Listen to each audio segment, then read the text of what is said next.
Okay, so now we're going to pick up. So there'll be two blogs tonight, guys. Okay, you'll see two blogs. There'll be one blog, and then they'll both say like 17A test review or something like that. But there'll be two blogs you have to go to, not just the one. All right. So now we're back on simplifying something, and it's going to be something like this. You're going to have 16 centimeters cubed divided by 4 centimeters. Okay? Now, if you haven't reviewed this lesson, you're probably not going to know how to do this, right? So, does anybody know how to do this? Are you sure you know how to do this? Hannah thinks you know. Abby, you think you know? Oh, Katie, you haven't raised your. Katie, tell me nice and loud so I can hear you. How do I do this?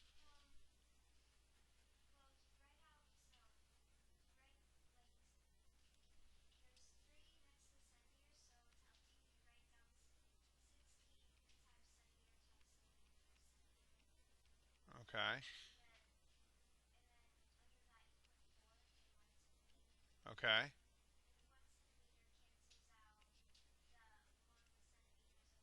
Like that.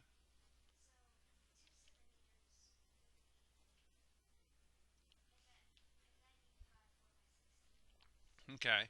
So you're saying I have 2 centimeters, so I have centimeters squared for the two of them, right? So I got this part all done. Now I just have to do 16 divided by 4, which is what? And that's my answer. Y'all see how she did that? That was nicely done, Katie. Nicely done. Very nice. There's a shortcut way to doing that, but you know what? I would just say do it Katie's way unless it's a huge number. All you remember when we're dividing, then we're subtracting these exponents. Okay, we're subtracting these. So if this was like a 19, who wants to write out 19 centimeters 19 times, right? And if this was a 14, who would want to write out 14 more? Okay, so for long big numbers, this is a great idea, but it wouldn't work for a big number. But all Katie's doing is subtracting, right? I have one here. She subtracted one from this here. So all we're doing is taking 19 of these and subtracting 14. And how many do we have left? 5. So if this were the actual question, if it was 19 and 14, then the answer would be 4 centimeters to the fifth power. You understand that? So subtract those numbers if they're really big, but if they're smaller, like they will be for the test probably, then just do what Katie did. It's a wonderful way to see it. That was a really nice job, Katie. Good job. All right. So make sure you know how to do that. That's lesson 81.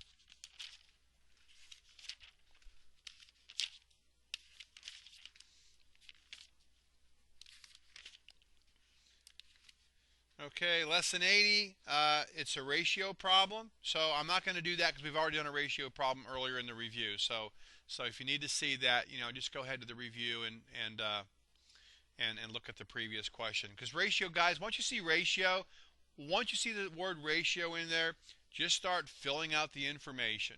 Okay, and well, I'll go ahead and do. I'll go ahead and do it really quick.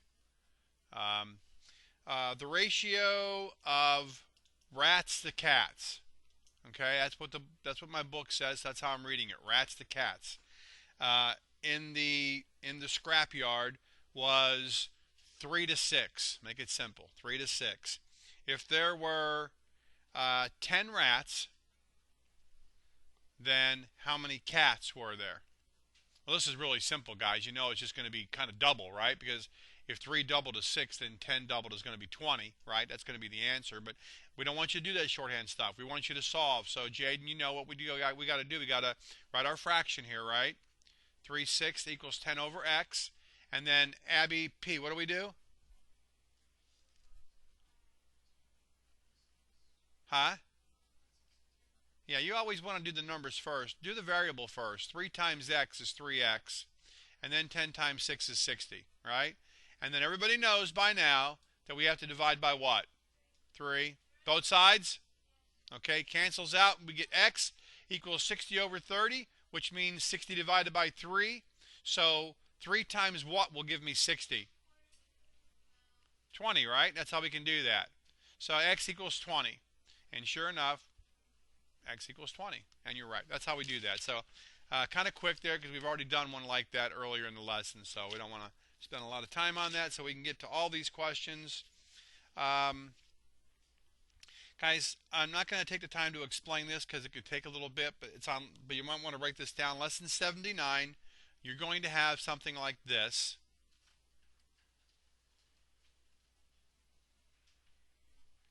Okay, that's supposed to be nice and level. It's not going to be because I'm not an artist.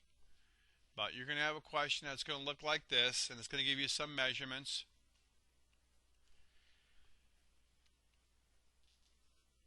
And it's going to ask you to find the area. What's the area of a triangle, by the way? Abby P?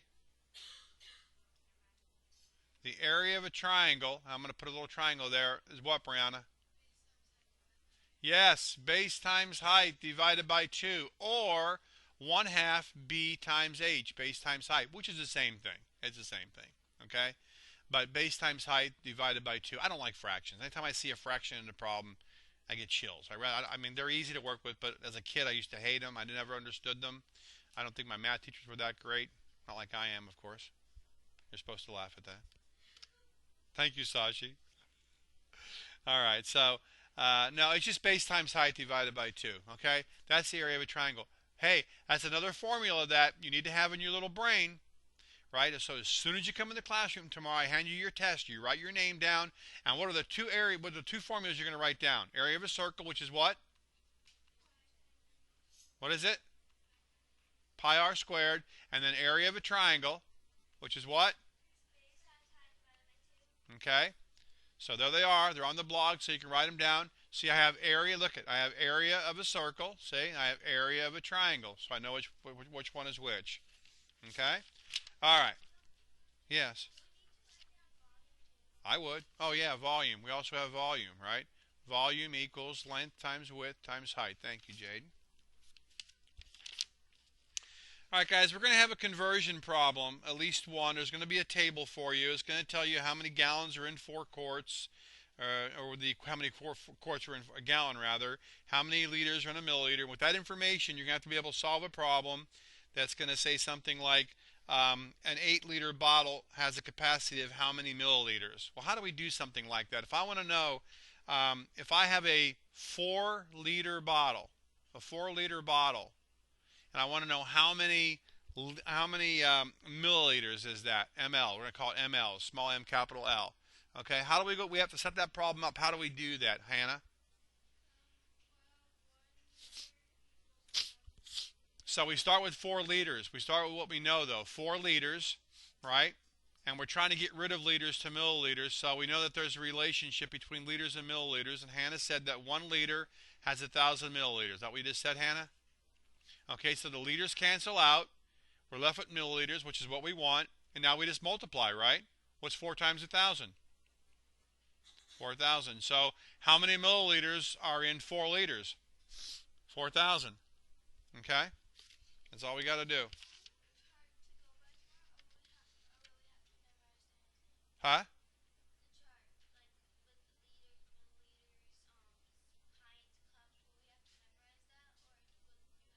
No, I told you there's going to be a chart. So you don't have to worry about that. Okay, we're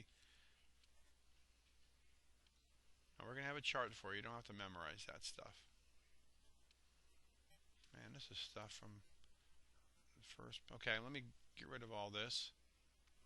Where'd it go? There it is. Clear it all out. All clean. We have 5 minutes. We're not going to get finished, but I kind of didn't think we would. Okay, guys, you're going to have a statement like this. Well, let me. I don't want to give you the exact one, so let me see if I can. The face of a spinner is divided into 12 equal sectors. The probability of spinning red on one spin is 1 to 4. You're going to have a question like that where you got to set it up. Then you're going to have to answer a question about that. So you're going to have to make a box. Okay? So make sure you put the information in the box. I'm going to tell you to go to lesson 77. Okay? Write this down. I'll write it down here for you because I can't go over this with giving away the answer. Lesson 77, and make sure you understand the practice set for lesson 77. Make sure you can answer questions A through J. A through J, practice set. Tonight or this weekend, that's something you want to make sure you go over. It's only one question, but it's an easy one if you know how to do it. So you want to grab that and get it right. All right. Also, you're going to have something like this. We're going to have 3/8 compared to 2/5. Okay, I got to know if it's greater than, equal to, or less than. And how do I go about figuring that out? What do I have to do, Brianna? I can make it into a decimal. I could, right? I can also find, what, Hannah? I could. Yeah. I mean, me personally, I like the decimal thing. I would just use a decimal. So, um, but listen, whatever floats your boat, whatever you like to do. I'm going to take 3 and divide it by 8. And my decimal's right here, so I'm going to bring it up. 8 doesn't go into 3, but it goes into 30. How many times, Brianna? 3. Good answer. 24 gives me a 6. Got to bring a 0 down. 8 goes into 60 how many times, Brianna? 7. Very good. All right. So and then now I have a 4. Bring down a 0. It goes 5 times. 0.375. So this becomes 0.375. And then I'm going to put 2 and divide that by 5. Here goes my decimal right here. 5 does not go into 2, but 5 goes into 20 4 times. 5 times 4 is 20. I balance out, so I'm good. So I have 0.75 and I have 0.4. Remember, I can add some zeros, so I have the same amount. What number is greater, 375 or 400? Huh? 2/5, right? Exactly. 2/5 is greater. Remember, the open side is where the larger number goes. Okay? The larger number is on the open side, the larger side of the operation sign. Not really an operation sign, but you know what I mean. I forget what they call it. Maybe it is called an operation sign. I don't know. Greater or less than sign. There you go. I like that. You know what? That might have been our last. Is that as far as we go to 70, 75? I think we did cover them all. Wow. Hey, we did a good job with 2 minutes to spare.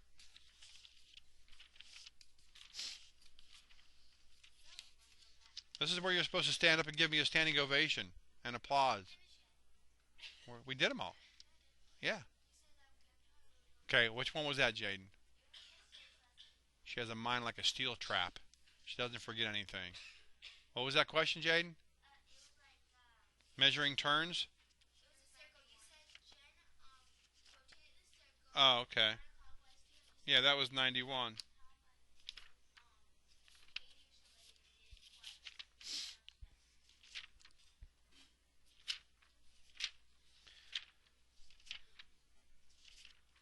You just have to know about turning. Like, I think the one question said if somebody turns a quarter of a turn, if you're facing, here's south, here's north.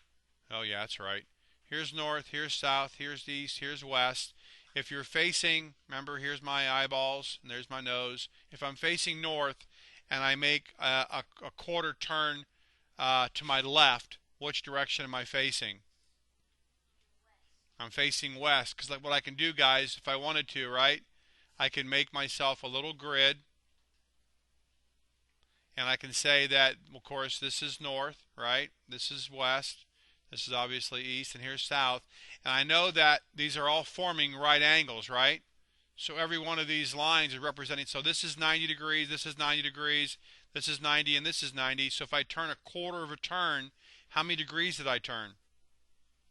Brianna? 90. You understand that, Jaden? I turn 90 degrees. Now, if I'm looking south, how many degrees did I turn? If I turned all the way to the east, how many degrees did I turn? 270. And if I turned all the way around facing the north again, I'd have turned 360 degrees. Okay? All right. Thank you. Let's have a word of prayer real quick, guys. I'll let you go, okay? Have a seat for a minute. Lord, thanks for this day, Father, and thanks for these beautiful young ladies, Lord, that are here at the school. And Father, I pray that you'll guide them and direct them in all the decisions they make, and Lord, the things they do and the things they say, and even their thoughts, Father, even over the weekend and the weeks to come. Lord, we know that, at least in my life, It always seems to be a trial or a tribulation that I'm facing, and many of these girls are too young to understand that, Lord. But even in their lives, there's things they don't understand. They don't understand why, and why do my parents do this? Why did my friends say that? Lord, I just pray that you'd put a hedge of peace about each and every one of us today, because I even have my own issues that I'm dealing with, Lord, and I need your direction. I know these girls do too. So, Father, give us a time to think clearly, to fall back and realize that you're still God, that you're in charge of everything that goes on. And even in my life, sometimes I don't understand why things happen. It's like a jigsaw puzzle up on a wall. I just have to kind of stand away from it to see how the pieces fit. So, Lord, I pray as these girls are trying to find the pieces of their lives and understanding things, Lord, that you'll meet them at their level, that your wisdom will intervene and take place and grab their mind and shake their body and let them know that you're God, that you're still in charge, and Lord, and we just have to subject ourselves to you and know that your will is going to be performed in our lives if we allow that. So, Father, give us direction to be understanding today. Give these young ladies the wisdom to make great decisions for this weekend and the days to come, and to prepare for this test, Lord, that their minds will be at ease. They'll use this blog as a time to review it and do well on the test. So, Father, thank you for everything in Jesus' name. Amen. All right, guys, have a great day.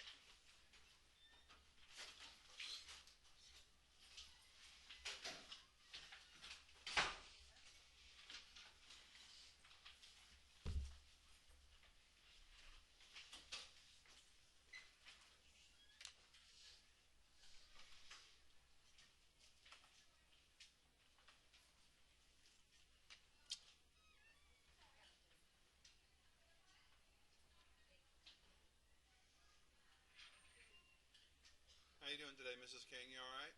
What? Your day better? Not really. No? I'm sorry. Not your fault.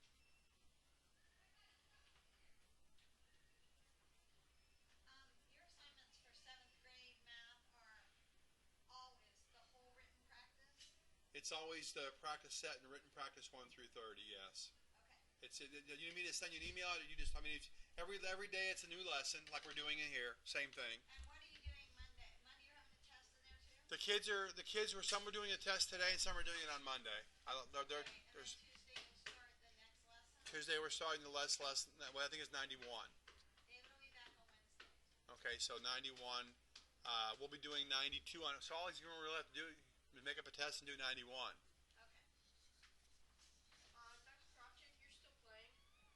Oh.